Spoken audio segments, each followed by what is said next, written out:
Hello बच्चों, आज की वीडियो में हम लोग पढ़ने वाले हैं चार्जिंग ऑफ अ बॉडी और हम किसी भी बॉडी को कितनी मेथड से चार्ज कर सकते हैं।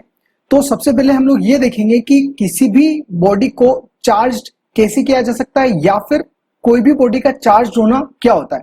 तो हमारा जो पहला टॉपिक है वो है चार्जिंग ऑफ अ बॉडी, यानी कि किसी भी बॉडी को किस तरह से चार्ज किया जाता है। तो इसमें देखिए, ordinarily matter contains equal number of electrons and protons. मतलब जनरली क्या होता है हमारे पास में कि कोई भी अगर आपके पास में मैटर दिया हुआ है तो उस मैटर के अंदर इक्वल नंबर में इलेक्ट्रॉन्स होंगे और प्रोटॉन्स होंगे। देखिए, इसका मतलब समझने की कोशिश करिए। इक्वल नंबर में इलेक्ट्रॉन्स होने का और प्रोटॉन्स होने का मतलब क्या होता है। फॉर एग्जाम्पल, मान लीजिए कि कोई एक बॉडी है और उस बॉडी में हमारे पास में 100 इलेक्ट्रॉन्स हैं। ये सिर्फ एक एग्जाम्पल के तौर पर मैं आपको बता रहा हूँ। 100 इलेक्ट्रॉन्स हैं और 100 उसमें प्रोटॉन्स है, राइट। मतलब कि जितने नंबर ऑफ इलेक्ट्रॉन्स उसमें अवेलेबल है उतने ही नंबर ऑफ प्रोटॉन्स भी उसके अंदर अवेलेबल है।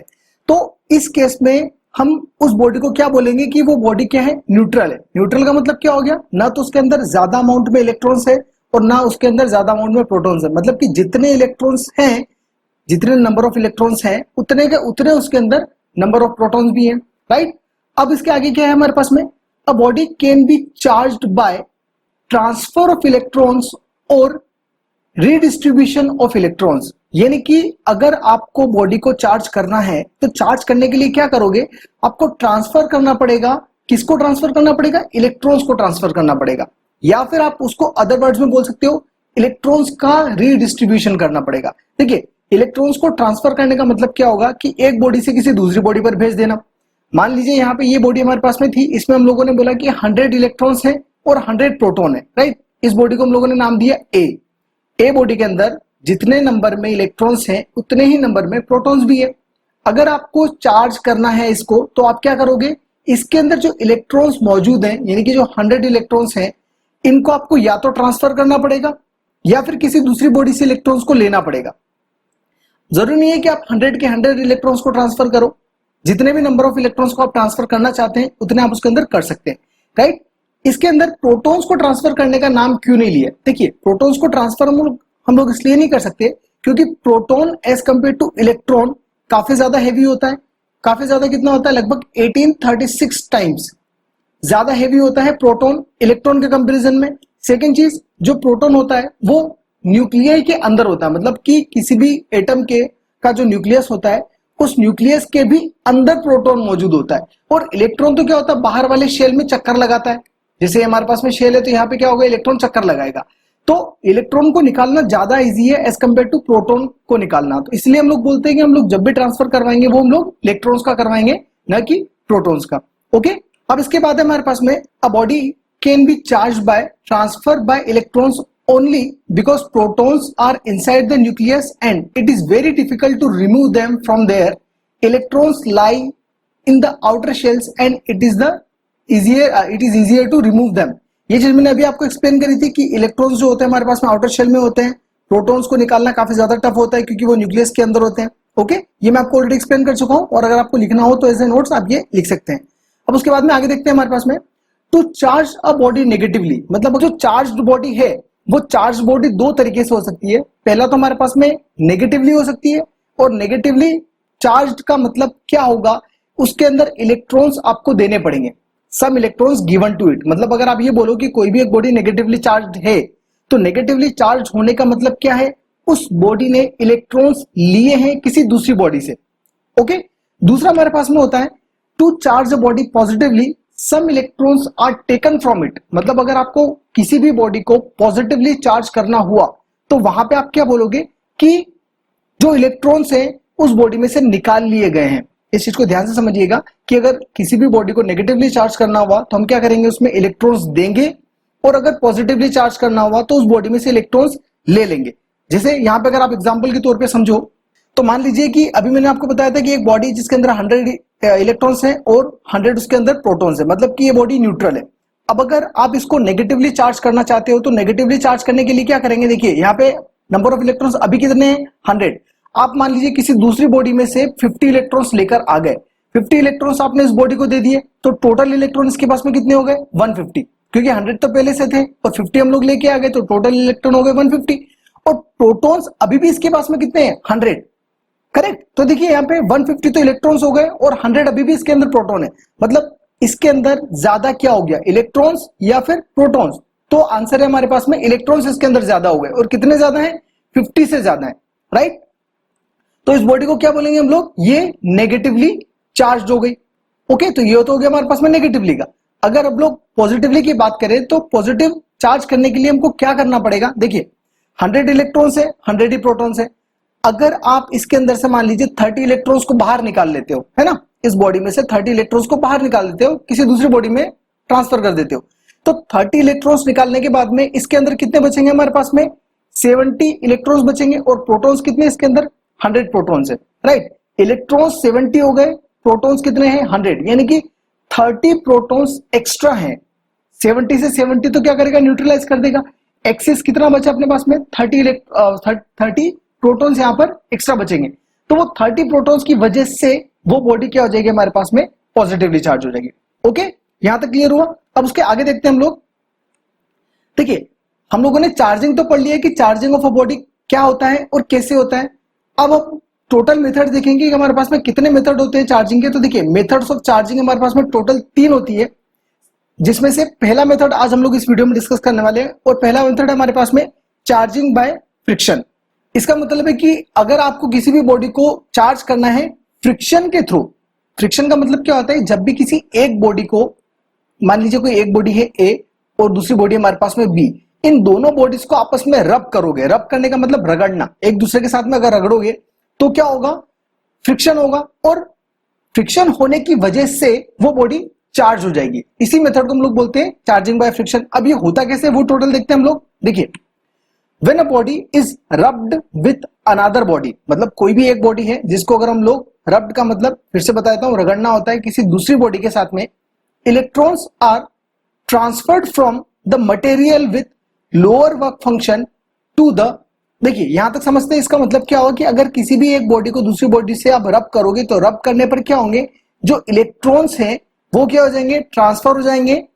कहां से ट्रांसफर होंगे, from the material with lower work function. देखिए लोअर वर्क फंक्शन का मतलब क्या होगा, मैं अभी आपको थोड़ी सी देर में समझाऊंगा।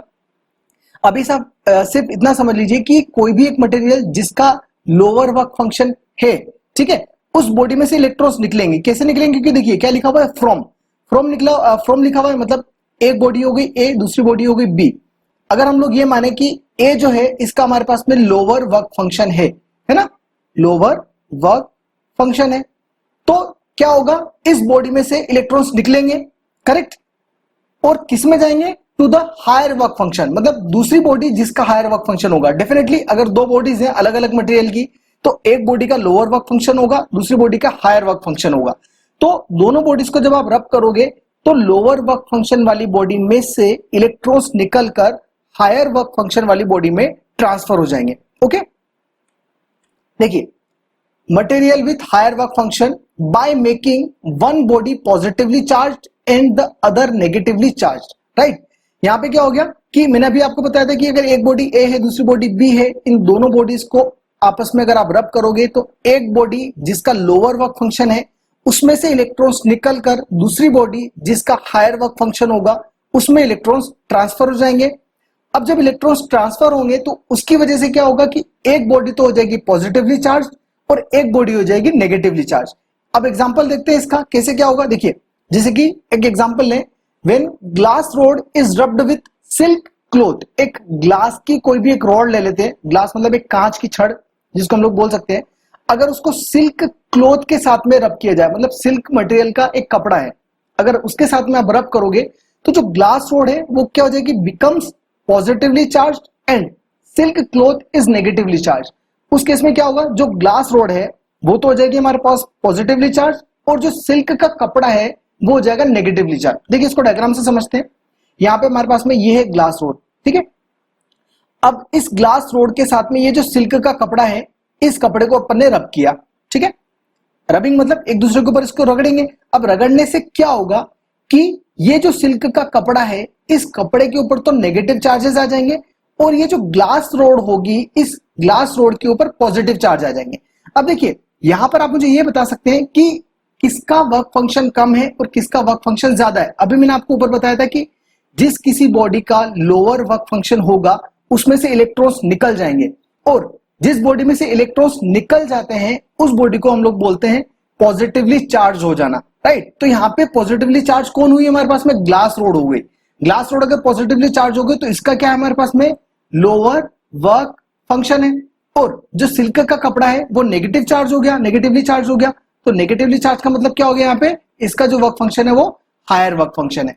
ओके, ये हमारे पास में पहला एग्जांपल था। इसके अलावा और देखते हैं, जैसे व्हेन इबोनाइट रोड, एक इबोनाइट का मटेरियल है, उसकी एक रॉड है, उसको अगर आप रब करोगे एनिमल फर के साथ में, कोई भी मतलब किसी भी एनिमल का फर ले सकते हो या कोई किसी भी टाइप का फर ले सकते हो, the ebonite rod becomes negatively charge. जो इबोनाइट की रोड है वो क्या हो जाएगी, नेगेटिवली चार्ज हो जाएगी, और जो एनिमल का फर है वो पॉजिटिवली चार्ज हो जाएगा। देखिए इसको एक भी एग्जांपल से, ये मान लीजिए आपके पास में इबोनाइट की रोड है और ये फर है एनिमल का। फर मतलब जैसे जो नॉर्मली स्वेटर्स वगैरह होते हैं उनके अंदर का जो हिस्सा होता है ना, उसको अपन जनरली बोलते हैं फर। तो एनिमल का जो फर है ये है, और ये इबोनाइट की रोड है। अगर आप इनको आपस में रगड़ोगे, मतलब यानी कि रब करवाओगे, तो रब करवाने पर क्या होगा कि जो हमारे पास में इबोनाइट की जो रॉड है, राइट, ये तो क्या हो जाएगी, नेगेटिवली चार्ज हो जाएगी, और जो फर है ये क्या हो जाएगा, पॉजिटिवली चार्ज हो जाएगा। मतलब यहाँ पे जो फर है वो पॉजिटिवली चार्ज हो रहा है, दैट मीन्स जो पॉजिटिवली चार्ज होता है उसका क्या हो जाएगा, लोअर वर्क फंक्शन, और जो बॉडी नेगेटिवली चार्ज होती है उसका क्या हो जाएगा, हायर वर्क फंक्शन। ओके, तो ये हमारे पास में दो एग्जांपल्स हो गए। अब इसके अलावा जैसे मैं आपको जनरल लाइफ के एग्जांपल बताता हूं कि जब भी आप किसी प्लास्टिक की चेयर पर बैठते हो, आपने काफी टाइम पे महसूस किया होगा कि जब भी हम लोग प्लास्टिक की चेयर पर बैठते हैं और काफी टाइम तक अगर बैठे रहते हैं, उसके बाद में अगर आप किसी दूसरे पर्सन को टच करते हैं तो आपको एक थोड़ी सी देर के लिए शॉक लगता है, मतलब ऐसा लगता है कि जैसे करंट लगा हुआ है, राइट। तो वो भी क्या हमारे पास में फ्रिक्शनल इलेक्ट्रिसिटी या फिर चार्जिंग बाय फ्रिक्शन का एग्जांपल है। इसमें यूजुअली होता क्या है कि एक बॉडी है, यानी कि आप हो गए, अगर आप प्लास्टिक की चेयर पर बैठे हो तो प्लास्टिक की चेयर और आपकी बॉडी के बीच में रबिंग होती है। रबिंग मतलब फ्रिक्शन होता है। फ्रिक्शन की वजह से आपकी बॉडी चार्ज हो जाएगी, यानी कि आपकी बॉडी के अंदर चार्जेस आ जाएंगे। अब नेगेटिव आएंगे पॉजिटिव आएंगे ये तो हम लोग क्लियरली नहीं बता सकते, बट मान लीजिए आपकी बॉडी के अंदर चार्जेस आ गए। जब चार्जेस आ गए तो आप किसी अगर अदर पर्सन को टच करते हैं, जैसे मान लीजिए आपने किसी दूसरे से हाथ मिलाया, तो आपकी बॉडी जब चार्ज हो गई तो जैसे आप किसी दूसरे पर्सन को टच करोगे यानी कि हाथ मिलाओगे, तो आपकी बॉडी से चार्जेस ट्रांसफर हो जाएंगे दूसरी बॉडी में फॉर ए शॉर्ट टाइम। जितनी देर के लिए ट्रांसफर होंगे, काफी मिली सेकेंड्स का डिफरेंस होता है, काफी मिली सेकेंड का टाइम होता है ये। जितनी देर के लिए चार्जेस ट्रांसफर होंगे उतनी देर के लिए आपको करंट लग जाएगा, मतलब जिसको हम लोग बोलते हैं शॉक लग गया। ये तो क्या हमारा एक नॉर्मल लाइफ में एग्जांपल। इसके अलावा जैसे आप लोगों ने कभी देखा होगा कि एक स्केल को अगर हम लोग बालों से, जैसे हमारे सिर में जो बाल होते हैं उनसे अगर आप रब करोगे, रगड़ोगे उस स्केल को, रगड़ने के बाद में उस स्केल के पास में अगर पेपर के छोटे छोटे टुकड़े या फिर डस्ट पार्टिकल्स को लाओगे, तो वो पेपर के टुकड़े उस डस्ट पार्टिकल से क्या होते हैं, चिपकने लगते हैं। तो यहां पर भी क्या है, यहां पर भी फ्रिक्शन के थ्रू आपने क्या करा, उस स्केल को चार्ज कर दिया, और जब किसी दूसरी बॉडी के पास में ला रहे हो तो वो उसको क्या कर रही है, अट्रैक्ट कर रही है। तो यहां पर भी फ्रिक्शन हो गया। तो ये सारे एग्जांपल्स क्या होते हैं, चार्जिंग बाय फ्रिक्शन होते हैं, जिनको हम लोग डेली लाइफ में काफी ज्यादा महसूस कर सकते हैं। ओके, अब देखिए ये जो हम लोगों ने समझा था, तो यहाँ पे एक वर्ड आ रहा था हमारे पास में, वर्क फंक्शन। तो वर्क फंक्शन क्या होता है, वर्क फंक्शन को हम लोग बोलते हैं the energy required to remove an electron from the surface of a material is called its work function. इसका क्या मतलब हुआ कि अगर कोई भी आपके पास में एक सरफेस है, ये वाला है ना, इसको हम लोग नाम देते हैं ए। अब इस सरफेस पे या फिर इस सरफेस में से एक इलेक्ट्रॉन को बाहर निकालने के लिए आपको क्या करना पड़ेगा, एनर्जी देनी पड़ेगी। दैट्स ऑब्वियस कि जब तक आप एनर्जी नहीं दोगे इलेक्ट्रॉन्स अपनी शेल में से ट्रांसफर नहीं होते हैं। लेकिन यहां पे अपने को शेल में से ट्रांसफर नहीं करवाना, अपने को एक मटेरियल के सरफेस में से इलेक्ट्रॉन को बाहर निकालना है। तो ये जो सरफेस है, मान लीजिए कोई भी सरफेस है, इस सरफेस में से एक इलेक्ट्रॉन को, सिर्फ एक इलेक्ट्रॉन को बाहर निकालने के लिए जितनी भी एनर्जी आपको देनी पड़ेगी, उस एनर्जी को हम लोग बोलेंगे वर्क फंक्शन। इसीलिए क्या होता है, जब हम लोग दो ऑब्जेक्ट्स की रबिंग करवाते हैं, दो ऑब्जेक्ट्स को आपस में रगड़ते हैं, तो रगड़ने से होता क्या है, उसके अंदर हीट जनरेट होती है। हीट जनरेट होना यानी कि दोनों बॉडीज को क्या मिल रही है, एनर्जी मिल रही है। जब दोनों बॉडीज को एनर्जी मिल रही है, तो जैसे जैसे दोनों बॉडीज के अंदर सेम अमाउंट में एनर्जी डिस्ट्रीब्यूट होती जाएगी रब करने से, वैसे वैसे क्या होगा, उसमें से इलेक्ट्रॉन निकल लेंगे। और पहले किस में से निकलना शुरू हो जाएंगे, जिस बॉडी का लोअर वर्क फंक्शन है। लोअर वर्क फंक्शन में होने का मतलब क्या है, जैसे मान लीजिए एक बॉडी है ए, एक बॉडी है बी, एक ए बॉडी का हम लोग मान लेते हैं वर्क फंक्शन है 5 और दूसरी बॉडी जो बी है उसका वर्क फंक्शन मान लेते हैं 10। तो अगर आप इन दोनों बॉडीज को आपस में रब करोगे तो देखिए जो ए बॉडी है इसको कितनी एनर्जी चाहिए, 5 चाहिए, है ना, इलेक्ट्रॉन्स को निकालने के लिए, क्योंकि इसका लोअर वर्क फंक्शन है, और दूसरी बॉडी को कितना चाहिए, 10 चाहिए। तो अगर आप इन दोनों बॉडीज को आपस में रब करोगे तो ऑब्वियसली किसमें से इलेक्ट्रॉन पहले निकलेंगे, जिसका लोअर वर्क फंक्शन है, यानी कि 5 वाली बॉडी में से इलेक्ट्रॉन निकलकर दूसरी वाली बॉडी में ट्रांसफर हो जाएंगे। ओके, तो ये होता है वर्क फंक्शन का फंडा। अब देखिए, when two different bodies are rubbed against each other, electrons are transferred from the material with lower work function to the material with higher work function। ये हम लोग ऑलरेडी काफी टाइम समझ चुके हैं, तो ये मैं अब आपको एक्सप्लेन नहीं कर रहा, ये आपको आई होप क्लियर हो चुका होगा। अगर आपको फिर भी कोई डाउट है तो आप लोग कमेंट सेक्शन में पूछ सकते हो, मैं उसका आपको आंसर कर दूंगा या फिर उसके लिए अलग से वीडियो बना दूंगा। ओके, सो आज के वीडियो में हम लोगों ने एक मेथड देखा और किसी भी बॉडी को चार्जिंग कैसे किया जाता है वो देखा, या फिर चार्जिंग ऑफ बॉडी क्या होता है ये हम लोग डिस्कस कर चुके हैं। आने वाले वीडियो में हम लोग इसके रिमेनिंग 2 मेथड्स और हैं वो हम लोग डिस्कस करेंगे। आज का वीडियो यहीं तक, थैंक्स फॉर वॉचिंग।